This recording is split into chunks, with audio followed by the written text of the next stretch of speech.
I've been putting in some serious consideration about the name of the city.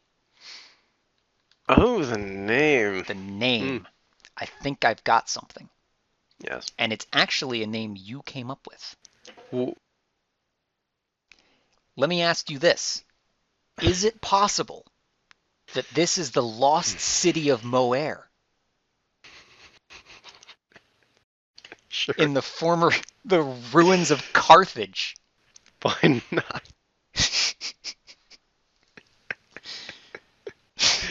Why not indeed?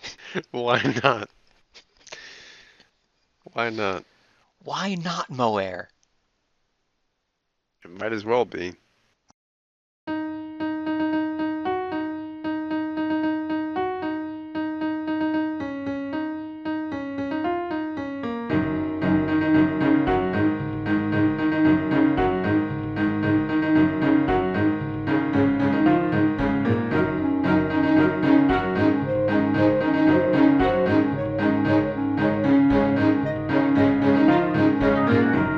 It's going to be another one of those episodes. I've got a lot of stuff that happened in between now and my next major project, and they don't all quite fit together in chronological order, so we're just going to watch them happen and smile and nod and go, yeah, that made sense.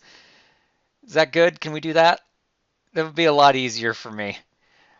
So I was messing around with this earlier, and I figured out that this right here is about the height that silverfish can drop from and still survive, like if this goes one block up higher. So I think if I move these trap doors to the... How are there so many animals around here? If I move these trap doors to the inner face of the block, I might be able to get the silverfish to just either fall and die, or I can close the trapdoor at the bottom and have them just splat on that, and I can kill them with a sword, maybe? We'll see. This is the part to which I am really not looking forward. Okay.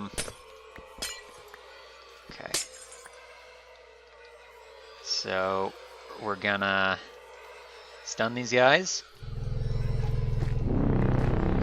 Okay. Now, silverfish should be able to fit through there as normal, but the allays shouldn't, and that also means that the silverfish won't bump up against the side there.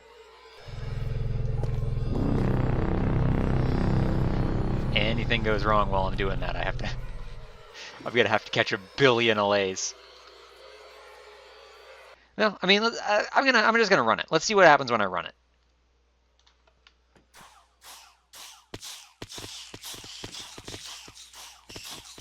All right, that's working. Why are these guys outside? Why are these guys outside? Why were they out? Why were they outside? All right.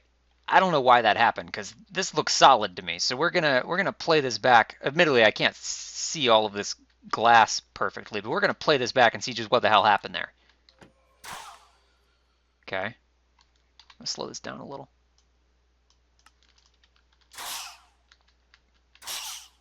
They're phasing into the glass. Oh. Well, that's not good.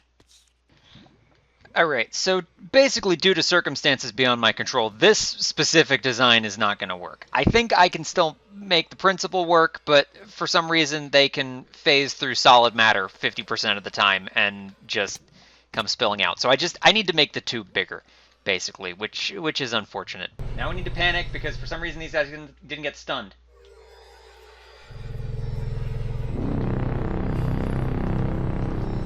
This is what I'm talking about. Okay, well, I got them all back.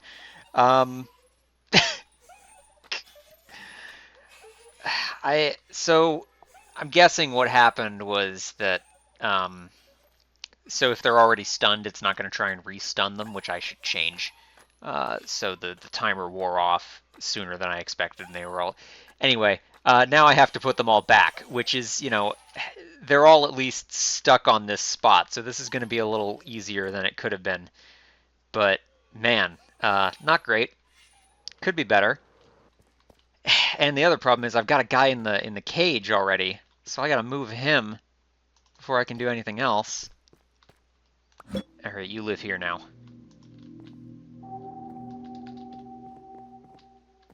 Correction, you live here for now. Okay, so early tests are going pretty good. I don't have a proper mechanism for this yet, but so far, just doing this has been doing me okay. Okay, I think, barring a couple of design concerns I have, namely it looks awful and there are holes in it, I think this is going to work. So, yeah, let's try it. So now in theory, if I come up here, yeah, all right.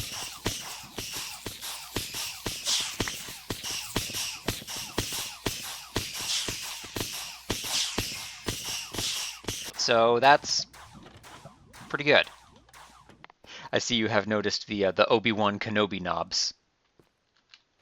Is that what those are? Okay. Yes, Yeah. so that when Darth Maul knocks you down there, you have something to hold on to. Yes. I would like to put in a. I've got these signs marked out for an ossoduct. Okay. Which of course is like an aqueduct, Yes. but it's what moves Yes, the bone but meal. for bones, yes. Yeah. We have no honey and we have very little honeycomb. Well, where did it all go? Well, I used it to make beehives. For the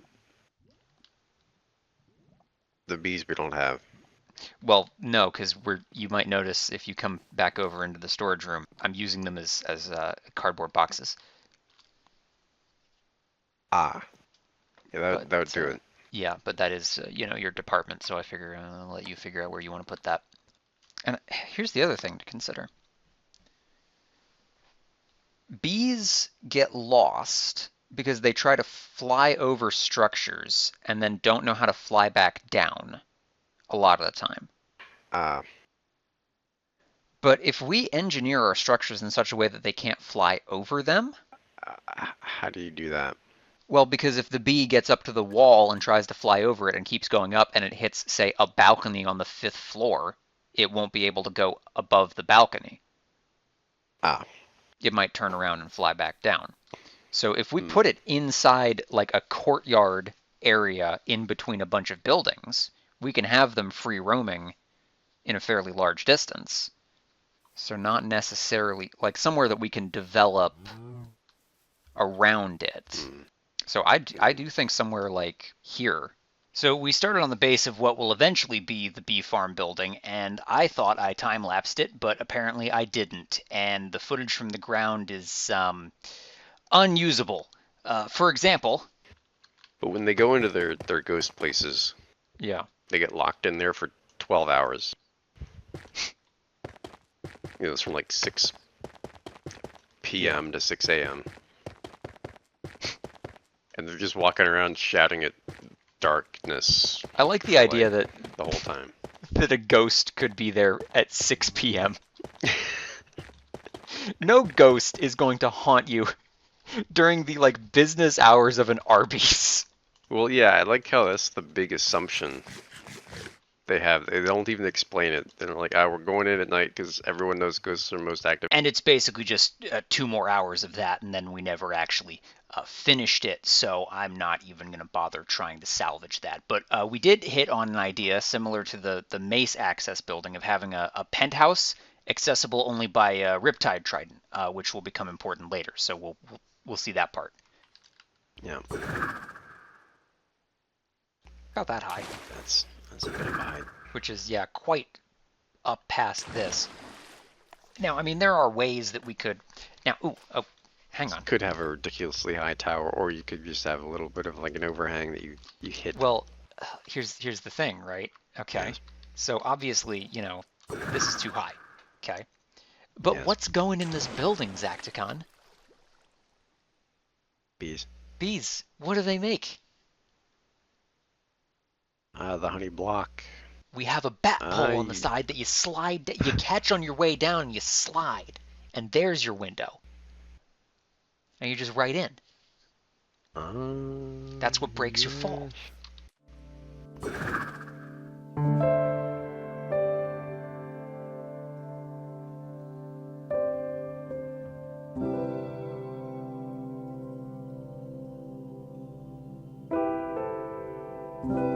Okay, so for a little while now, I've been trying to adapt my wheat farm into a torchflower pitcher pod farm, and it kind of works, but I'm also kind of fed up with this. So I'm just going to do the quick explanation of how to adapt it yourself if for some reason you want to do it. So, one, torchflowers don't break in the dark, so you have to use a piston, and the skull has to be there to keep the seeds from getting stuck in the piston without breaking the farmland. A piglin head would be better, but I don't have enough of those. That chunk loader is necessary because for some reason this breaks when the chunks unload.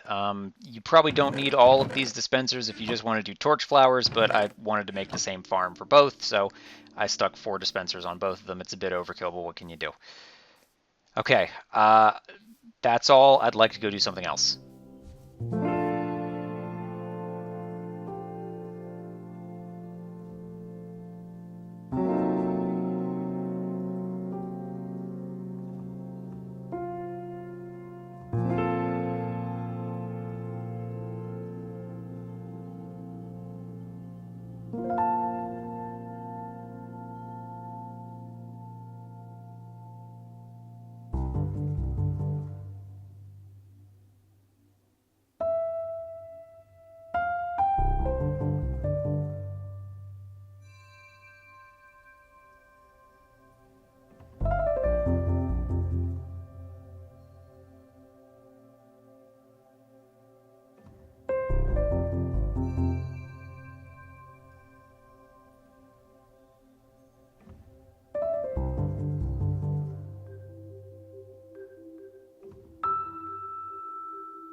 All right, a couple of changes. One, I have started working on this is probably the top of the armory. There might be another floor.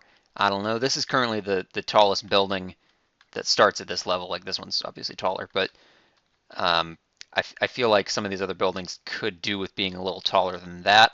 This building is mostly intact. I got both the walls in. I just don't have a floor, and I've got this path coming out the back. This is going to go down to, there might be some sort of aqueduct under here. I'm not sure yet. We'll see. I've put a building around the wheat farm. I've put a roof on the wheat farm so I don't have to look at the wheat farm. And it's producing. I got to do something with that. I've put this in because I kept missing the jump. There's just a button under the thing that gets pushed by the wind burst and opens the trapdoor. And I've done some kind of weird stuff in the shulker area that was not interesting enough to go through in real time. So this is kind of a mess. So basically what's happening is I have a chest up here that I just put packed mud into, and that stack gets split either into this chest, which is now full of regular packed mud, or gets split into here, which will make the mud bricks. And the mud bricks will go either into here, make the walls, slabs, stairs, or just down a tube over there and just be bricks. And those get split off by going directly into this chest boat. And because it makes 4 mud bricks at a time, each of these 4 hoppers can pick one up. So it splits it pretty evenly. The bone meal has started overflowing, and I've had to put in another condenser cell. I need a ladder up here. And now if this chest gets anything in it, which is to say if this condenser cell is holding more than 10,000 bone meal, sorry, 100,000, which it was for a while, this comparator turns on and just locks the farm. And the sniffer farm is working and mostly done. I still have some things I want to do to it. I want to lower this down to probably 100. It's at 105 right now. I'd like to get it parallel with this level. mostly because at this level, the bottom of the machine is in the way of putting in a proper storage system. The only thing that keeps happening is that sometimes, and I'm not sure why, because I haven't looked at it enough, sometimes the pitcher pods will just get ejected raw. Like, they don't get bone mealed enough, and they just break. And I don't know why that happens, but it's easy enough to just throw them back into the system. But I would also like storage for spore blossoms and drip leaves that is not currently available. So there's that. And I finally put a facade on this building, which I think also could be taller, but it's better than it was. And it gives me a little more room on the inside to do all of this horrible stuff, which I need to rewire a little bit now that I have slightly more room inside. And I did eventually get all those guys back in there. It was not pleasant. And these guys are over here now. And the last thing I did, which is really unnerving, is I have reconfigured the creeper farm from just a passive AFK farm to also have an option to run it off of, well, to just, yeah, run it manually. And it gets more gunpowder, but this is unnerving. But if I want it to just run normally, I can also do that. But I don't have my key on me. But it's producing pretty good. So, next actual priorities. And this was something that I found very unpleasant over the course of the last couple of weeks that I've been doing this. I need a smeltery. This is my smeltery. It's bad. I have a design that works really well. The only problem is it's highly directional, so I think it has to be going south. So I think I'm going to put it here. Let me check the big board. Hang on. Yeah, smeltery is across from the armory. So yeah, that's one priority.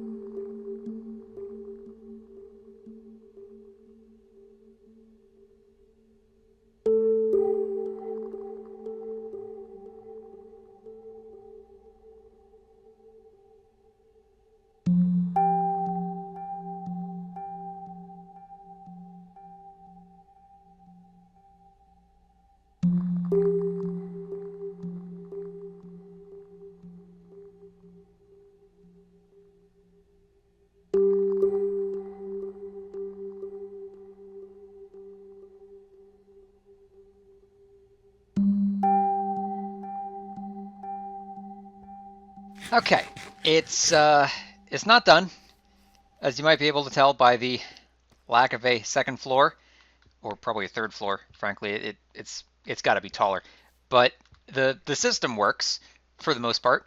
There's a couple of tweaks I'd like to make, but it's not. It's tricky to figure out how I want to do it. So let's just go into what's happening here. So these are the furnaces. I got 16 hoppers, you standard stuff. I got to do the floor in there too. It's a whole thing. This room is not anything. This is just an ender chest and a stone cutter and some coal that I'm probably going to move outside. And there's nothing in here worth looking at. This is just a floor with furnaces on it, because the input is upstairs. We'll get to that in a minute. And this is all of the wiring. So let's see if I can find a good place to start. There's a caveat with this that I'll get to in a second. So here's basically what happens. Items go into the dropper. That turns on this comparator. This is just a circuit to make sure that it doesn't go forward if there's still items in the hopper and it's still loading. So yada yada yada. This turns this torch off. And then when that torch is off and this comparator is off, this redstone turns off, which turns this redstone on. It's a whole unnecessary thing. You could also just have a wire coming out of the comparator if you were going to load it directly through the dropper. But whatever. This turns on. Repeater powers this comparator clock thing. pulse lengthener, I think they're called. I don't know. Move past it. So that powers this, which then it does two things. One, it powers this whole line of droppers all the way to the end. I'll explain this in a minute. And what that does is that means, first of all, the item that is in the input dropper gets shot into here, and then into here, and into here, and into here, and all the way to the end. Now, here's the caveat. The way that this is built, this dropper line activates immediately, all at once, and shoots the item to the very end.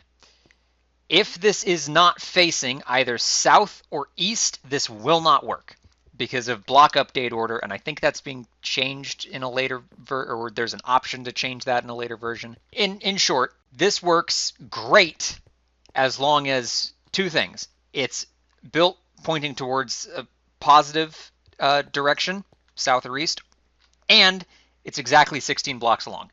If it's neither of those things, the whole system falls apart and you have to redo a lot of the redstone. So this does not need to be a skull. It's just that they have a powered state, and I found out about that recently, and I think it's weird, and I'm trying to use as much redstone as possible. So also I have a lot of skulls. So this line goes all the way down. This is 15. This is 16. This just locks this to keep extra pulses from being sent, because otherwise it'll skip this dropper basically if this skull updates twice while there's still an item in here. So that's just to prevent that. Now, once this is powered, here's the second thing. Once this is powered, it will also send power into this repeater, which will send power into the comparator, because this signal strength is stronger than or equal to the strength of the signal in the comparator coming from the dropper. This comparator will turn off and stop sending input, which will go back down this loop, turn this torch off, and this comparator loop will slowly start ticking down, because this will be 15, that'll output 15 into here, that'll be 14, this will output 14, then this will become 14, and so on and so forth. And that will mean that every dropper will be activated up to now this one, and so on and so forth. 14, 13, then this dropper activates this one, this one, this one, this one, but all these at the end are slowly not being activated, and thus the item is traveling one step less every time until eventually you get to the very end. This runs out of power, this comparator or this repeater turns off, which turns this comparator back on, and the loop starts over again. Repeat until this dropper is empty. So that's the basics. This is very fast. The bottleneck and the thing that I would like to change is loading it, because it has to go through a couple of other mechanisms that I'll get to in a minute, but it has to all filter into the dropper before it starts because of this circuit here. I could speed that up, but I don't want to. So basically, once everything is in, this can smelt a stack of items in like 20 seconds. The important thing is it's fast. So here's where the problem comes in. Because of how Foundation handles progression, you need a quote-unquote blast furnace, a bloomery, to smelt iron and gold and netherite, just as an extra step. What that means is that I need to have two of these. One that's a regular furnace for things that you can't smelt in a blast furnace slash bloomery, like, for example, anything that isn't metal. And then I need to have one for metal. So every input has to go through, either I have to sort it manually, which I don't want to do because I'd like to just have one input, or every input has to go through a filter. And that's what's taking so long, is it has to go down this whole line and then down and in. And that slows it down significantly because it has to filter out of the input, which is a dropper for reasons I'll explain in a moment when I'm done with this tangent. So, raw copper doesn't need to be smelted in a bloomery, but it's faster. So we take that, put that in there. Raw iron, raw gold, block of copper, block of iron, block of gold, and ancient debris. And this filter hurt. Because also with the filter design that I use, and the filter design that I have to use because otherwise the redstone does not fit right up next to this, I'd have to move everything up a block. There's the item in the filter, and then there's the item that inevitably gets stuck in the hopper right under the filter. So this took 2 ancient debris that I could have put towards something else.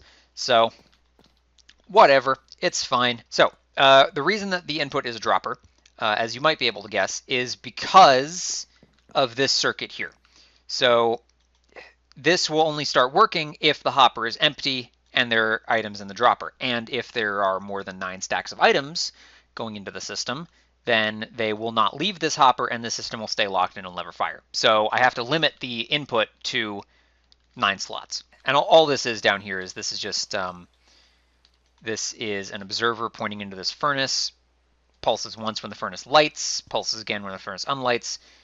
When it pulses the first time, this copper bulb turns on, which extends this piston. This is just an indicator to see if the system is running, because this furnace will, anytime the system is running, this furnace will be the one that has an item in it first. So whenever this is running on either side, this is just an OR gate, basically. Okay, I'm talking. Can I talk? Okay. So when it's running on either side, this piston will extend. This piston is not necessary. I am talking!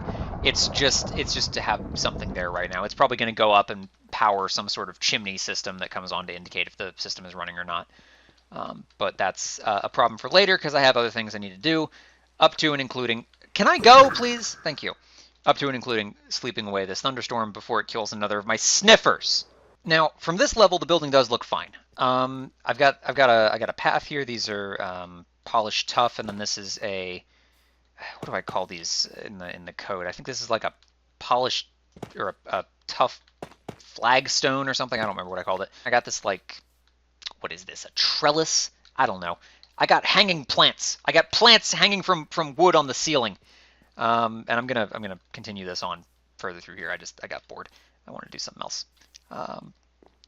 And yeah, this is coal storage. I'm probably gonna move that upstairs to where the fuel input is, because the fuel input, and I have to go back in because I forgot to talk about the fuel input. The fuel input is not quite so sophisticated. It is just like I could replicate this whole system for fuel input, but it's not worth it. It's just a line of hoppers with hoppers underneath of it, and you just dump bamboo planks in there from a barrel, and it just fills up. So one of the problems with this is that the hoppers need to fill up completely before it'll move on to the next one. And if you put something in the hopper that can't go into the fuel slot of a furnace, you have a lot less that you need to fill up. And I'm probably going to put a different item up here too to save on that. That probably made some modicum of sense. Let's just see how this thing works. So you put the items in up here, and then you fast forward through the part where it takes all that time loading in because hoppers are slow. I'm going to fix it eventually. And it's going. And so that whole convoluted mechanism up there will split it evenly between all the furnaces and basically cut the ordinary smelting time into 1/16 of what it normally would be. So it's pretty good. I don't actually remember how much I put in there for this specific job. I wasn't really paying a whole lot of attention, and I don't remember at what point this was. So it would be more impressive if I had that number off the top of my head. But this could take 16 times longer. So that's something.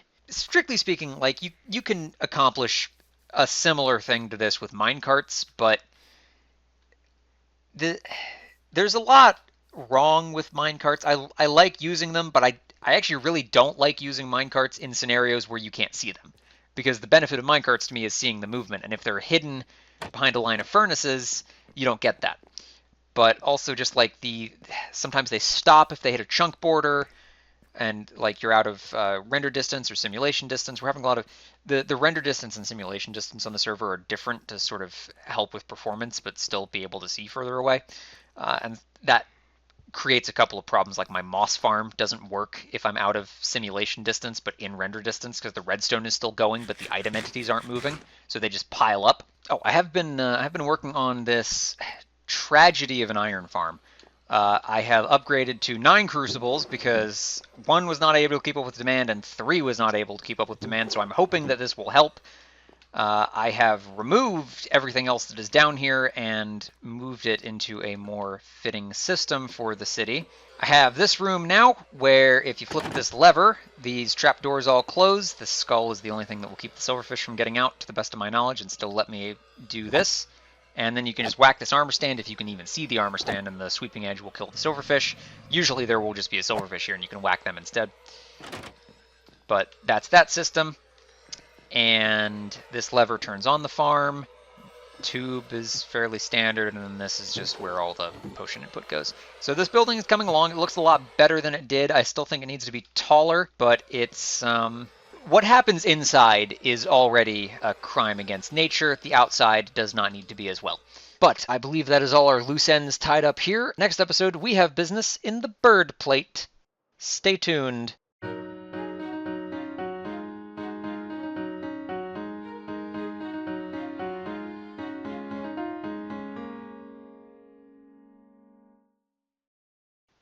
Somewhere around here, I think, makes sense. We would just want to design the buildings around it in such a way that the bees don't fly out.